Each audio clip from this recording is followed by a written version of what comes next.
want to start with this. It can be very helpful to have someone in your life who always tells you the truth. The unvarnished truth. For example, if you happen to be a person who regularly gives sermons, it's good to have someone, maybe a spouse, who gives you completely honest feedback. It can help you improve. It can also prevent you from getting a little too self-important. I'm going to go off script just for a second here and give you an example.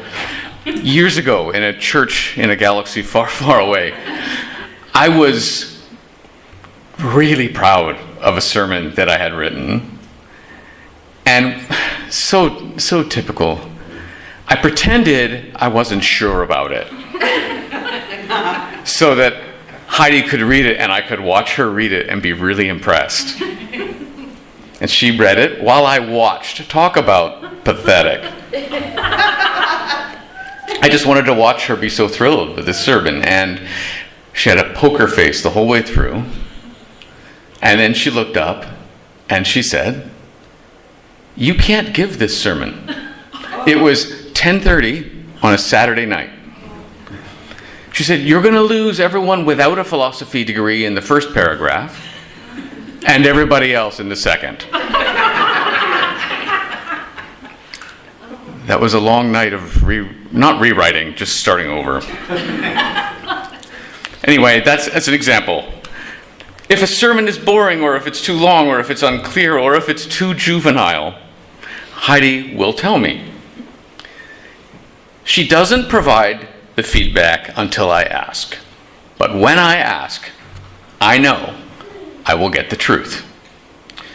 Which also means that if Heidi says the sermon was good, that it went well, then I can actually believe that. Because I know from experience that she's not just going to say something nice to be polite. She tells me the truth, but in the context of love. I'm telling you this for two reasons. One is practical and the other is bigger. The practical one is, I asked last week for Heidi's feedback and got it, and she said there were a couple of things I should clarify from last week. So here's the first clarification. I don't know if you were here last week or if you listened to it online, but I told the story about little Esther Ruth playing in the mud in her new white dress before going to church on Easter Sunday morning. I told you how I carried that little 2-year-old to the front door and said to my wife, who had nothing to do with this, "Were you born this stupid?" But what I didn't tell you, and what Heidi would like me to tell you, is how she responded at that time, in that moment. Because she thinks I left you with the impression that it was a real blow to our marriage. It was not. She just laughed at me. You know you've hit rock bottom when you can't even hurt your spouse by being stupid. You've pushed way past hurtful into pathetic and laughable. That's where I was at that moment. The second clarification is, Heidi said, there was some pretty weird stuff in the sermon today. Pretty gross. And I said, but I already took the worst stuff out. And she said, tell them that. So there. The prophets were powerful, boundary-pushing performance artists. And so they were trying to be shocking, and it worked. And I did take the worst stuff out. So those practical clarifications are the first reason I wanted to tell you about honest feedback from Heidi. The second is related to this morning's topic, related to the prophets.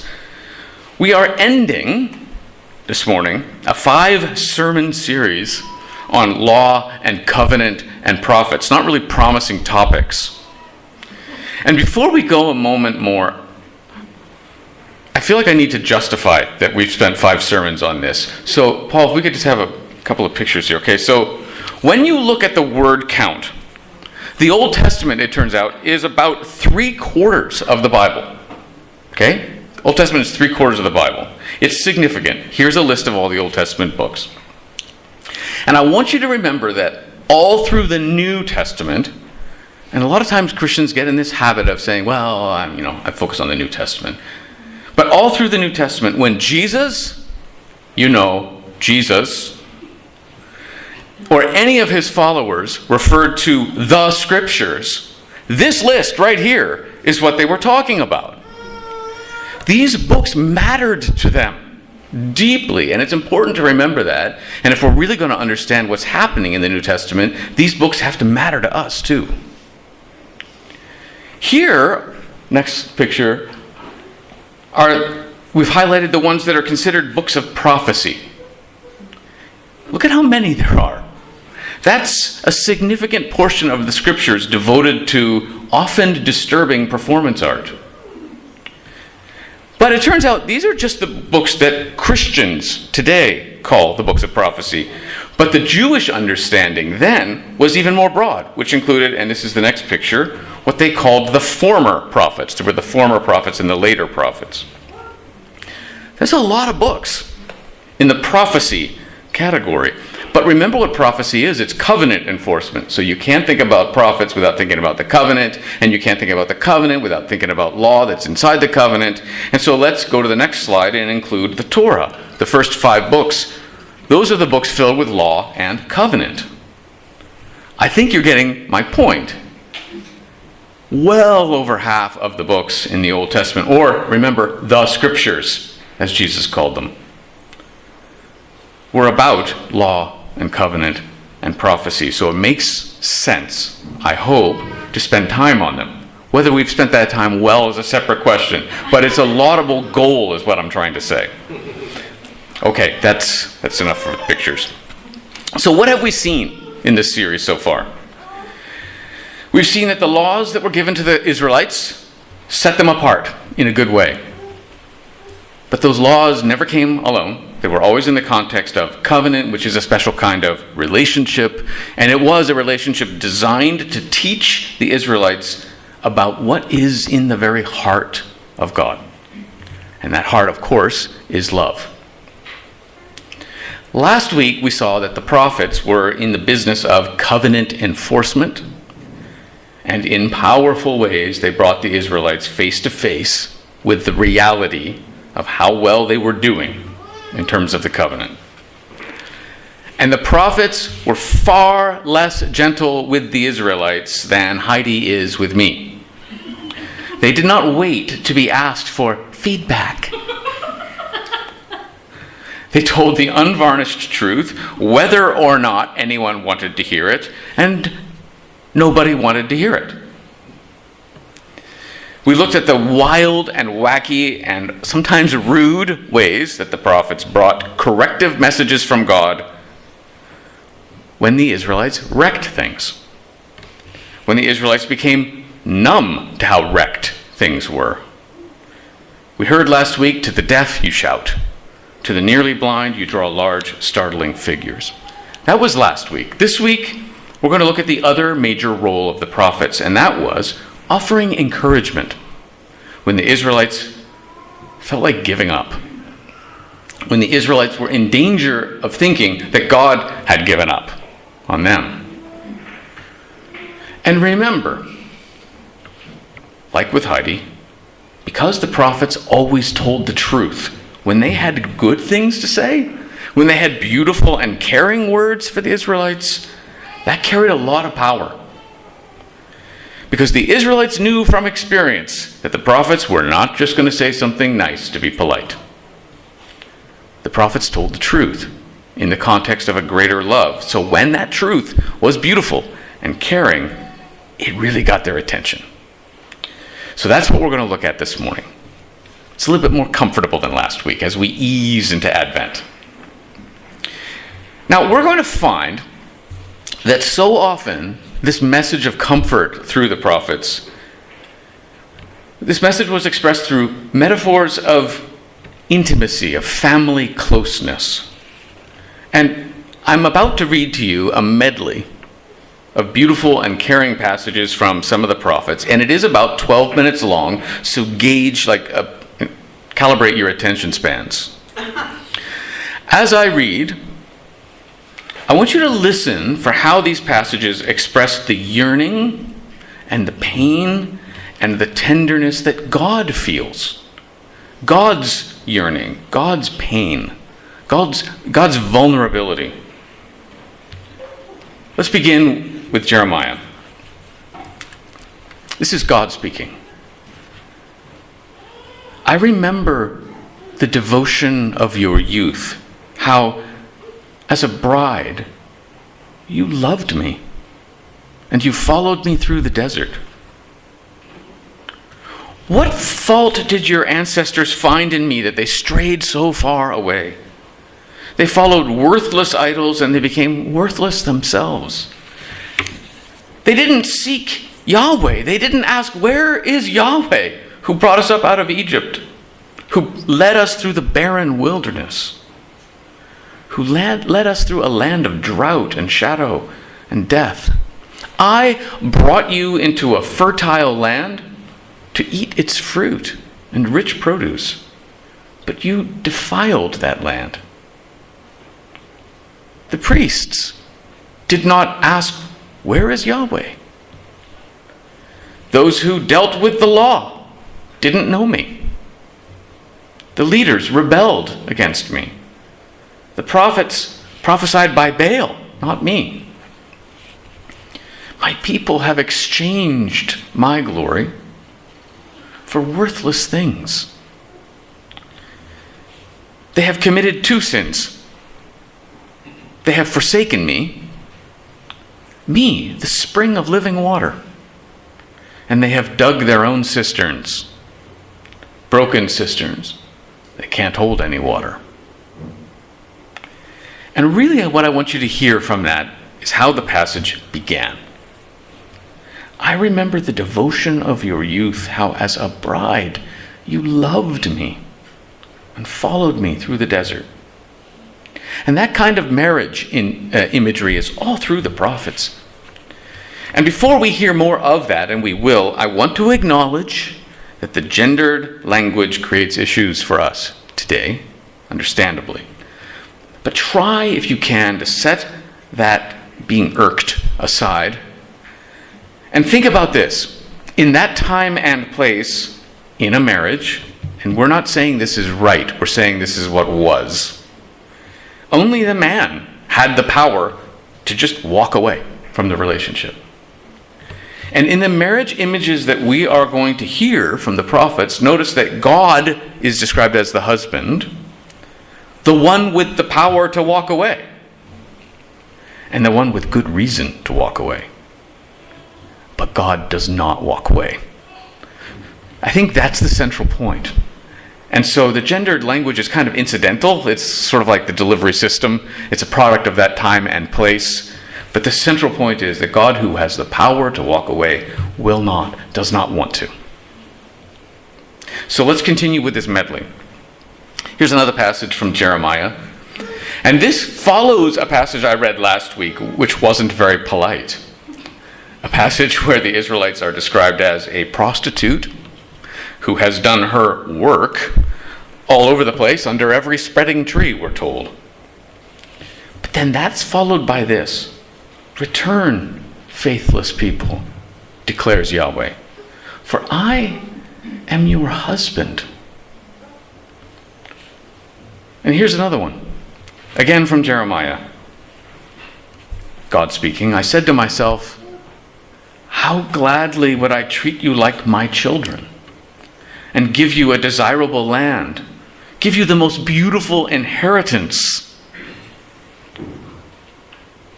I thought you would not turn away. But like a woman unfaithful to her husband, so you have been unfaithful to me, O house of Israel. Return, faithless people. I will cure you. And I want you to hear in that God is suffering. We hear pathos, we hear suffering. The kind of suffering that people experience when those closest to them betray them. When those we love hurt us. That's the kind of suffering God is experiencing. And this is important. This is not a distant anger. This is not Zeus with thunderbolts, which would have been typical in the normal ancient Near Eastern understanding of the gods. This is a close, intimate pain that God is feeling. And that in itself, I believe, says something powerful and important about who God is. In other words, the depth of God's hurt and the kind of God's hurt communicates the depth and the kind of God's love. It's close, not distant. It's not, you have annoyed me from a distance, zap.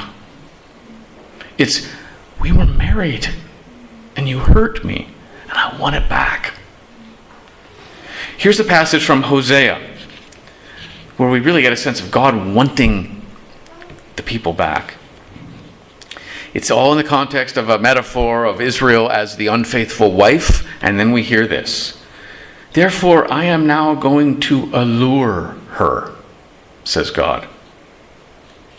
I'm going to woo her, allure her. I will lead her into the wilderness, and I will speak tenderly to her. There I'll give her back her vineyards, and I will make the valley of trouble into a door of hope. There she will respond as in the days of her youth, as in the day she came up out of Egypt. In that day, declares Yahweh, you will call me your husband. You will no longer call me your master. I will betroth you to me forever. I will betroth you with righteousness and justice and with love and compassion. I will betroth you with faithfulness, and you will know Yahweh. In that day I will respond, says Yahweh. I will respond to the skies, and they will respond to the earth, and the earth will respond to the grain and the new wine and the olive oil. I will plant you in the land. I will show my love to the one I called not my loved one. I will say to those called not my people, you are my people. And they will say, you are my God. It's a beautiful picture. And we heard the phrase in that day a lot, and I should just tell you that in prophetic works, that's kind of a code that means the day of the Lord or the day of Yahweh. It's a description of what things will be like when all is well. When there is shalom in the land. Peace in terms of, not just peace as in no violence, but peace as in proper, healthy relationships in all the aspects that are in our lives. It's a picture, when you hear in that day, it's a picture of what should be and hopefully what will be. It is at the same time a promise and also a glimpse into the heart of God, because it shows us what God wants. So what does God want? Here's a passage from Isaiah. This is what Yahweh says. God, who created the heavens and stretched them out, who spread out the earth and all that springs from it, who gives breath to the people and life to those who walk on the earth. I, Yahweh, have called you in righteousness. I will take hold of your hand. I will keep you, as in care for you. I will keep you. I will make you to be a covenant for the people and a light for the Gentiles. Notice that this beautiful relationship doesn't stop here. It's describing a table that is wide, wide open to bring everyone in. I will make you a covenant, a light for the Gentiles. Why? For this, to open the eyes that are blind, to free the captives from prison, to release from the dungeon those who sit in darkness. I am Yahweh. That is my name. That is my character. To open the eyes that are blind, free captives from prison, release people from their dungeons. And also from Isaiah, don't be afraid. You won't be put to shame. Don't fear disgrace. You won't be humiliated. You will forget the shame of your youth. You will remember no more the reproach of your widowhood. For your Maker is your husband. Yahweh Almighty, the Holy One of Israel, is your Redeemer, one who buys back, seeks out, buys back. Yahweh will call you back as if you were a wife deserted and distressed, as if you were a wife who married young only to be rejected. For a brief moment, you felt abandoned, but with deep compassion I will bring you back. In a surge of anger, I hid my face from you for a moment, but with everlasting kindness, I will have compassion on you, says Yahweh, your Redeemer. And later in Isaiah, as a young man marries a young woman, so will your builder marry you. As a bridegroom rejoices over his bride, so will your God rejoice over you. And then back to Jeremiah. This is a famous passage. This is the passage that gives the New Testament its name, because New Testament is just another way of saying New Covenant. The days are coming, declares Yahweh, when I will make a new covenant with the house of Israel. It won't be like the covenant I made with their ancestors when I took them by the hand to lead them out of Egypt, because they broke my covenant even though I was a husband to them. This is the covenant I'll make with the house of Israel at that time. And here it is, a description of the new covenant. I will put my law in their minds and write it on their hearts. I will be their God, and they will be my people. And no longer will they have to teach their neighbors or say to one another, here is how to know Yahweh. It won't be, this is Paul now, it won't be about technique. Because they will all know me, from the least of them to the greatest. Okay, that's the medley. And I hope you get a sense that it wasn't all really offensive, rude things from the prophets. But I was always honest. So when this stuff came, think about it. Think about how powerful that was. There's a lot more I could have read, but time doesn't allow it. So I'm just going to make a few quick observations about the prophets, and then we'll have a kind of epilogue, and we'll be done. First observation. As I said, it's good to have someone in your life who tells you the truth. And with the prophets, as we have seen, the truth was always bad news and good news. The bad news was about the Israelites' behavior and how they were straying from the life, from the shalom of God's covenant. But notice something. That bad news was always based on human action. So the bad news was always temporary. The good news, on the other hand, as we've heard today, was based on the character of Yahweh. Actually, there's a better way to say that. The good news is the character of Yahweh. So the good news is permanent. God always loves and always pursues and always calls and always seeks reconciliation. I honestly feel like I just plagiarized the community prayer right there. Second observation. This week, Heidi read me a little excerpt from a book she's reading called Invitation to a Journey. And in this book, which is about spiritual formation, it said something like this. I'm paraphrasing. We often talk about spiritual formation or spiritual growth. Christians talk about becoming more Christ-like. The ancient Israelites would have talked differently. They would have talked about growing into the covenant. But in both cases, we're all talking about changing those aspects of ourselves that are not there yet. That's what we mean. And that involves, and this isn't necessarily bad, that involves a kind of confrontation. We have to confront and recognize those things in ourselves that need improvement. Sometimes that comes from within. We just introspect and we think about these things, but usually, if we're honest, it comes from the outside. From somebody saying something that we probably don't want to hear. At first, anyway. But then that confrontation, again in quotes here, because I'm not talking about people yelling at each other necessarily. Then that confrontation does its good work, and what happens is, this is what we mean by spiritual growth, I think. We grow into a better and more complete version of who we are meant to be. We don't lose our individuality, we find it. And it seems to me that this kind of confrontation, always in the context of Yahweh's love, is the primary role of the prophets. Last week we heard a lot of what seems to us like confrontation.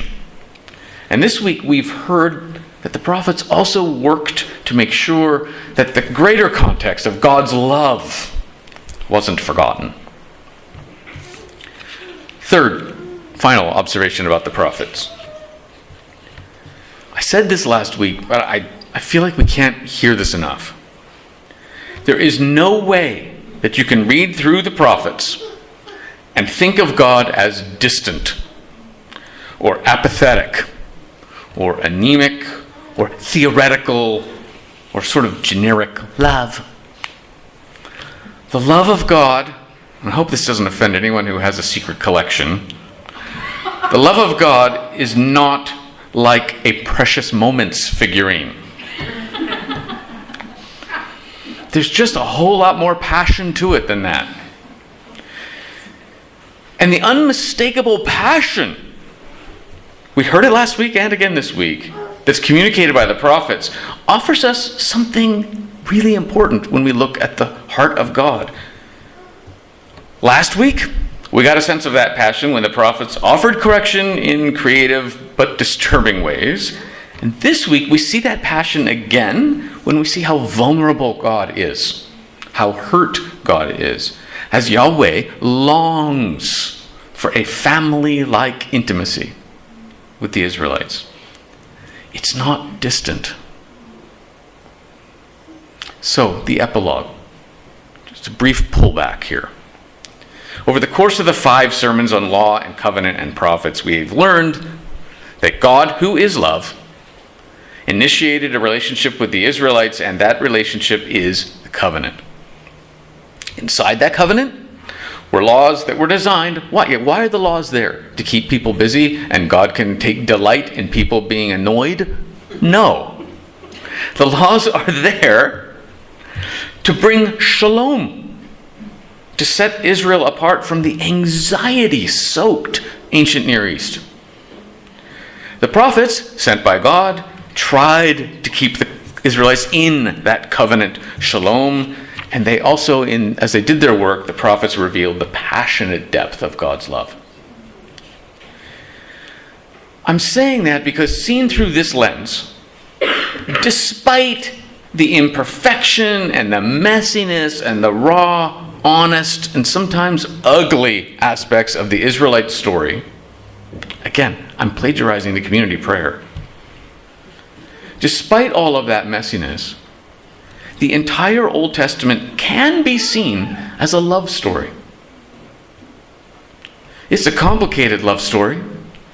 It is not a Hallmark movie, but it is a love story.